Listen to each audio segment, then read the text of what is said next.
I call on the Honourable Carmel Sepuloni. Mr Speaker, I want to acknowledge the last speaker for that beautiful speech. It was just such a lovely tone. I can't guarantee that mine will be of the same manner. Mr Speaker, so we were told that we would be kept here until Christmas. We're here, and then we come to the House and we find out the most senior person from the national government is Christopher Pink here on the last day. I'm really proud of the fact that we've lasted till the last minute, and it just goes to show how seriously we take this place, how seriously we take our representation, and that, Mr Speaker, even though we may not have won the election, we are up for the fight. Mr Speaker, we came back after the election to urgency, and what did we come back to in terms of what the government perceived as being urgent?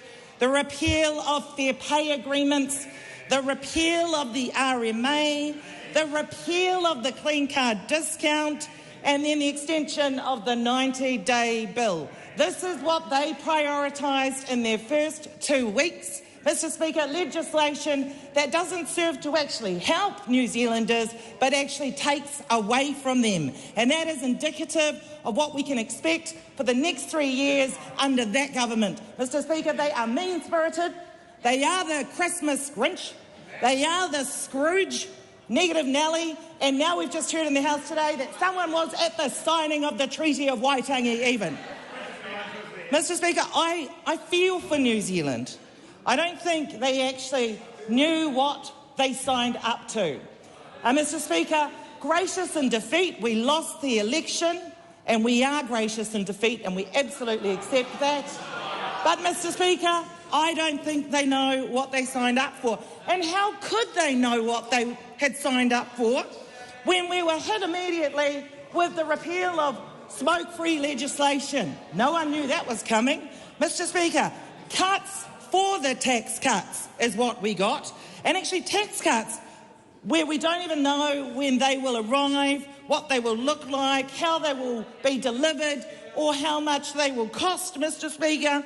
And, Mr Speaker, I will add too, sorry but not sorry, said the government, when during the campaign they said, oh, we'll just do the proposed changes for working for family that Labor said that they're going to do, and then they get into government and then they say, oh no, sorry New Zealand, can't do that now. New Zealand had no idea what they were signing up to when they voted in that side of the House. And I think it's very fair to say that's been a bit of a cringe fest watching this three-headed demon, watching this very awkward three-way political relationship going on over there, Mr Speaker. And lots of people are saying, how long will this last? And many people are saying, give it 18 months.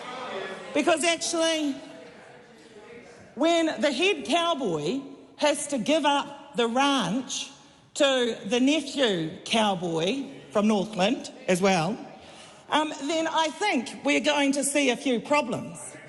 We all thought that the person inheriting the ranch would be Shane Jones, but it turns out it's Rawiri Seymour.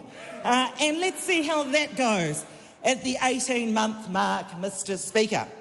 Mr Speaker, I do want to end on a positive note, even though that wasn't that negative, really. So I'll move away from the three-ring circus, the awkward political three-way, the three-headed beast, over to my thanks for the many wonderful people that do work in this place, and they have been named. I want to apologise to the people that work in this place that will no longer get access to the fair pay agreements, our security guards, our cleaners, Mr Speaker, and I apologise on behalf of the government for the fact that that will no longer happen. I acknowledge that it has been a really tough year for New Zealand, actually, and I was there in Auckland on Auckland Anniversary Day when Auckland was hit by the worst flooding that I think we've ever seen. At the same time, my house, along with many others, was flooding too. And I want to acknowledge that there were so many, not just Aucklanders, but New Zealanders that were impacted by those weather events. I also want to reiterate what James Shaw said earlier. It was the first real wake-up call for many people that climate change is real. Mr Speaker, I want to wish everyone in this House a good Christmas. It has been a hard year. I want to wish the general public a good Christmas, and please, please God, let the weather be better than what it was last year. Honourable Scotson.